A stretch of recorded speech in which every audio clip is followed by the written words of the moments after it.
लंबरदार ठहरे नहीं सूबेदार, और राती राती जागी जागी पहरेदार चले गए। राजा महाराजा गए, बिना बैंड बाजा गए, सारे के सारे ही तो रिश्तेदार चले गए।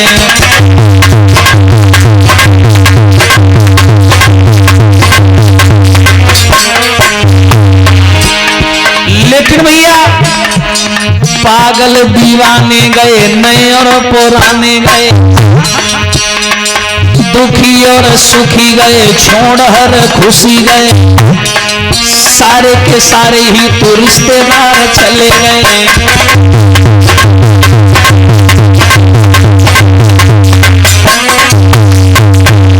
सब चले गए भैया, लंबरदार, जिलेदार, रिश्तेदार, पहरेदार, पल्लेदार, ये दार, अर्घदार, मसूरीदार,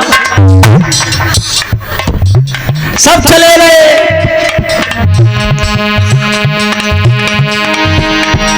और कहाँ गए पता ही नहीं चला। तुम भी जाओगे एक दिन, ये कौन चलाएगा बताओ। लेकिन भैया ये चले गए सब वीर, चले गए सब वीर बहादुर, हर जात दुनिया से चले गए। अपने मोहल्ला में पहुंचो, लेकिन जाने कहाँ चले गए।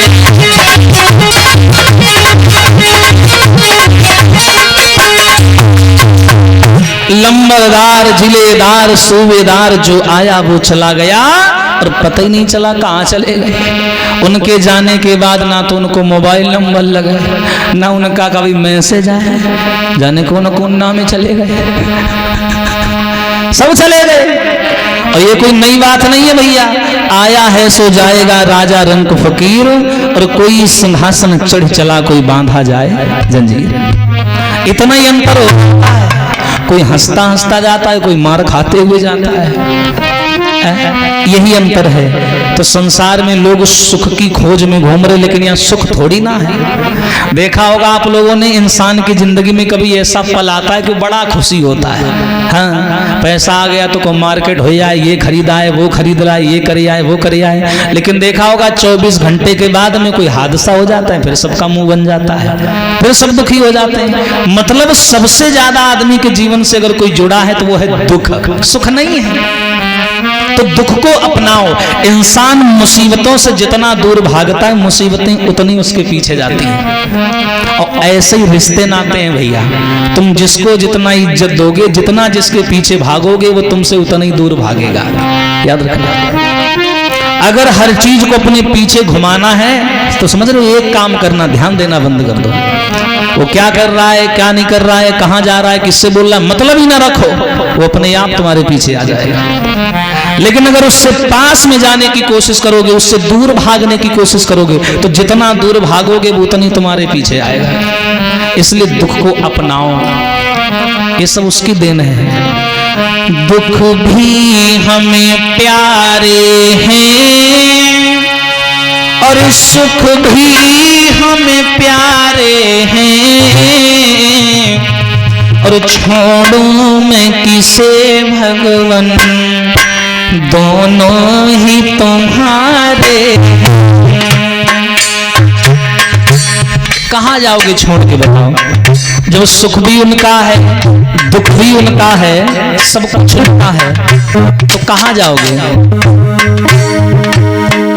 सुख भी हमें प्यारे हैं, दुख भी हमें प्यारे हैं, छोड़ूं मैं किसे भगवन, दोनों ही तुम्हारे हैं।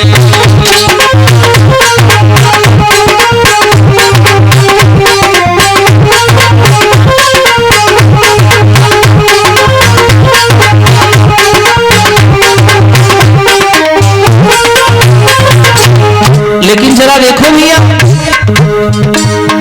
सुख चाहे हैं सब, तो सब चाहते हैं कि हमें सुख मिले, सब चाहते चाहते हैं, दुख से कोई वास्ता नहीं रखना चाहता। दुख चाहे ना कोई सब सुख को तरसते हैं भैया। दुख में सब रोते हैं और सुख में सब हंसते हैं। लेकिन भैया हम जाए तो कहाँ जाए, बस तुम्हारे सहारे हैं। छोड़ो मैं किसे भगवान, दोनों ही तुम्हारे हैं।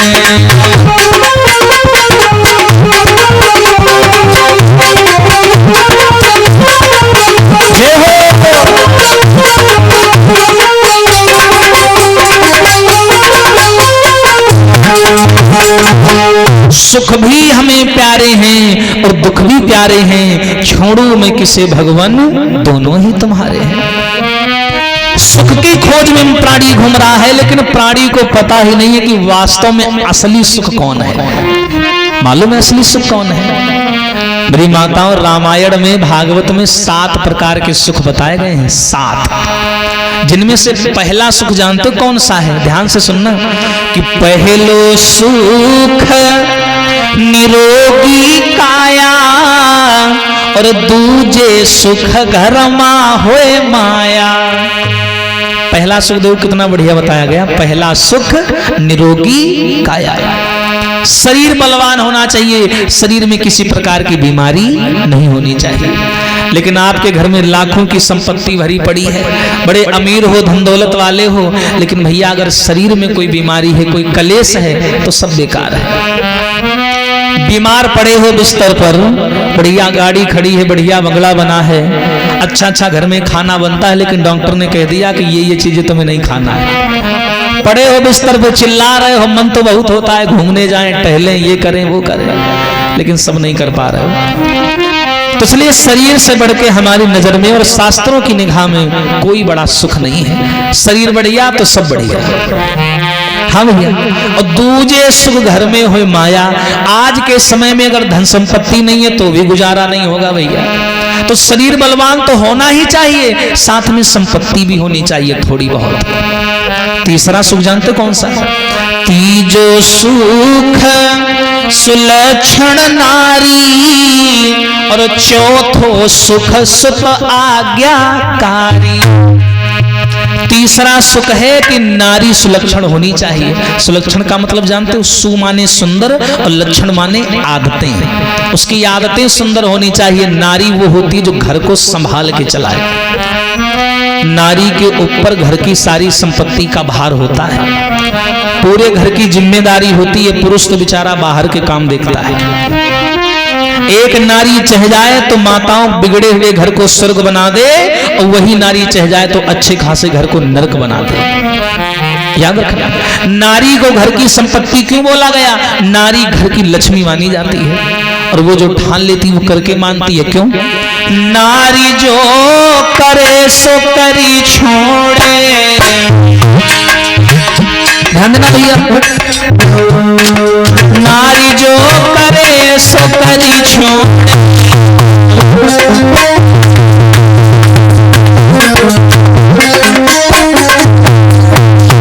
कैसे भैया?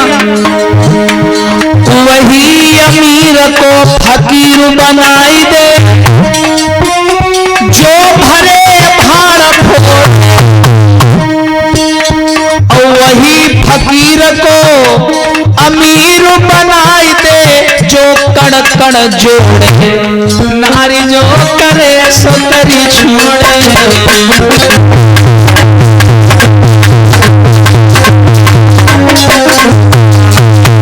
नारी को घर की लक्ष्मी माना गया। अगर एक नारी चह जाए तो पति का सिर समाज में सम्मान से और गर्व से ऊंचा कर दे, और वही नारी चह जाए तो कितना भी सम्मानित पति हो समाज में बदनाम करके रख देगी। याद रखना। नारी को घर की लक्ष्मी इसीलिए माना जाता है क्योंकि घर की सारी गृहस्थ की जिम्मेदारियां उसके ऊपर होती हैं।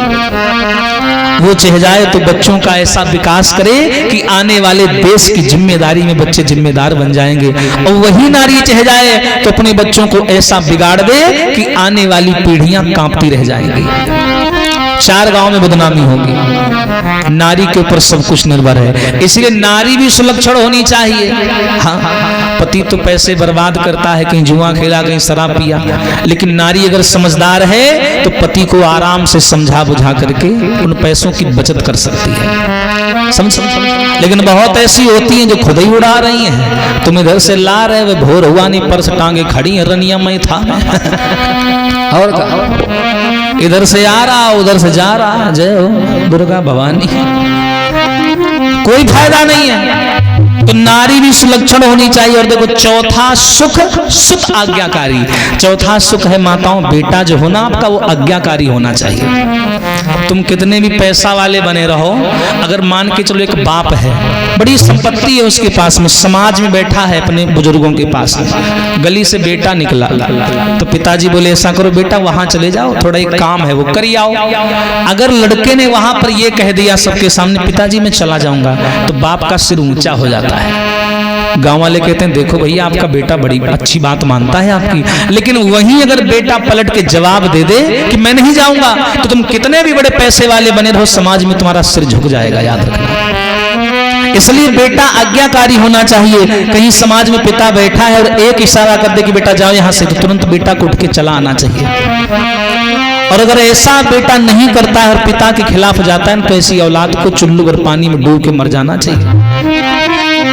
क्योंकि माँ बाप हमेशा बच्चों का भला चाहते हैं, लेकिन बच्चों को लगता है कि तुम तो बूढ़े हो गए हो, तुम क्या जानते। वो जानते सब है, लेकिन करें क्या, उनका शरीर साथ नहीं देता है, समझे।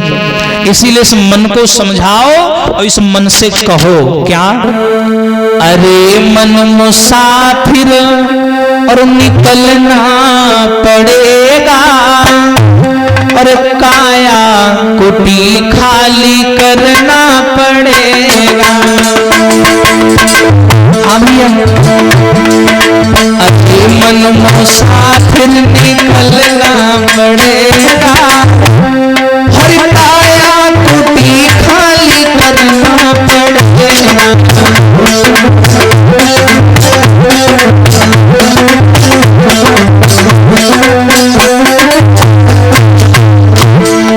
अरे मन मुसाफिर निकलना पड़ेगा, काया कुटी खाली करना पड़ेगा।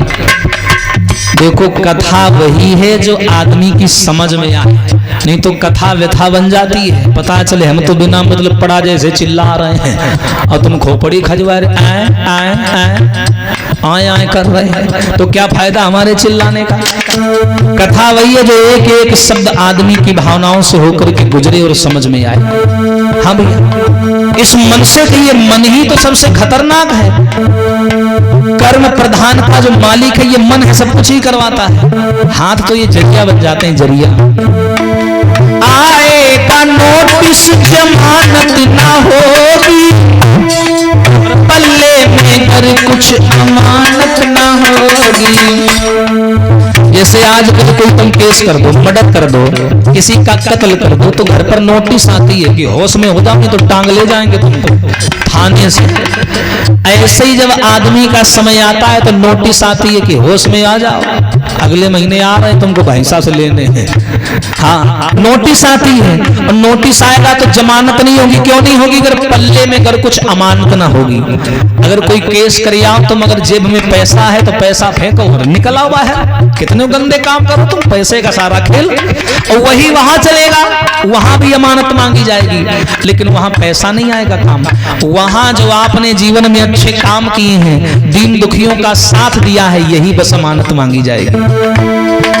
आएगा नोटिस जमानत ना होगी, तो पल्ले में कुछ अमानत ना होगी। और जब अमानत नहीं होगी भैया, तब हो करके कैद तुम्हें जाना पड़ेगा। चलो तब हो करके कैद तुम्हें जाना पड़ेगा, काया कुटी खाली करना पड़ेगा।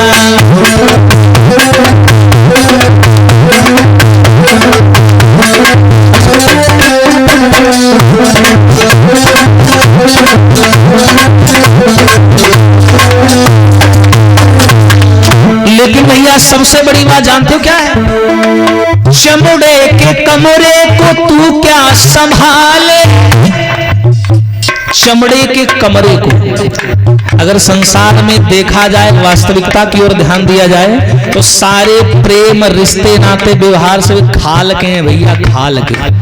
देखा होगा जो काले कलूटे होते हैं, नहीं ऐसे मुंह में बहुत बेकार है, नाक सकोड़ लेते हैं, बहुत बेकार है। तो इसका मतलब है कि आपको उस इंसान की अच्छी आदतों से प्रेम नहीं है, उसके सुंदरता और खाल से प्रेम है, चमड़ी से। और याद रखना, जहां स्वार्थ होता है वहां के रिश्ते नाते टिक नहीं पाते, जल्दी टूट जाते हैं। निस्वार्थ प्रेम होना चाहिए।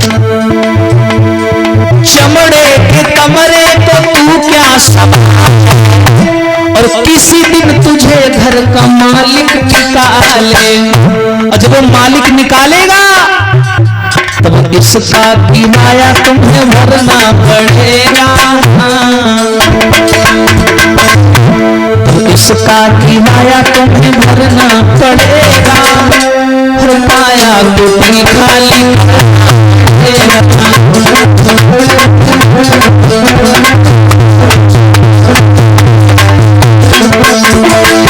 लेकिन भैया मेरी न मानो। हमारा काम है व्यास मंच पर बैठ करके उपदेशों का पन्ना जारी करना, लेकिन सबसे बड़ी कमी चीज ये है कि यहाँ से उपदेश देना बड़ा आसान है और नीचे बैठ के सुनना और उसके बाद उस पर अमल करना बड़ा कठिन होता है। समझे? कहते हैं वचन देना बड़ा आसान है लेकिन निभाना बहुत कठिन है। मेरी न मानो यमराज जी मनाएंगे। हम तो प्यार से समझा रहे हैं, उनको प्यार व्यार नहीं आता, उल्टा पटकर नहीं उठा के। वो प्यार व्यार नहीं जानते हैं, भाव में उखाड़ लेते हैं प्लास लेके। मेरी न मानो यमराज जी मनाएंगे और तेरा कर्म दंड मार मार भुगताएंगे। तब सिर को धुन धुन के पछताना पड़ेगा, काया कुटी खाली करना पड़ेगा।